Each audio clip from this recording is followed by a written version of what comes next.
আল্লাহর রাসূল সাল্লাল্লাহু আলাইহি ওয়াসাল্লাম সম্পর্কে আমি কি বলবো? সাল্লাল্লাহু আলাইহি ওয়াসাল্লাম। তিনি না অনেক বেশি লম্বা, না খাটো, না স্থলকার, না শীর্ণকায়। তার চেহারায় নূরের দ্যুতি, আর কথায় আছে মাধুর্যতা। যখন আপনারা তার সাথে গল্প করতে বসবেন, মনে হবে সারা জীবন এভাবেই গল্প করে তার সাথে কাটিয়ে দিই। আর তিনি চলে গেলে মুহূর্তের মধ্যে আপনি তার অভাব অনুভব করবেন। তার চোখে তাকালে আপনি নূর দেখতে পাবেন। সেই নূর, আপনি জানেন কি সেই নূর এতটাই উজ্জ্বল যে সেই উজ্জ্বলতায় রহমত বর্ষিত হয়। আমি আর অপেক্ষা করতে পারছি না।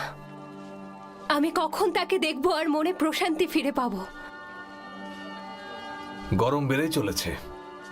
আমার মনে হয় না এত তাপমাত্রায় রাসূল এখানে আসতে পারবেন।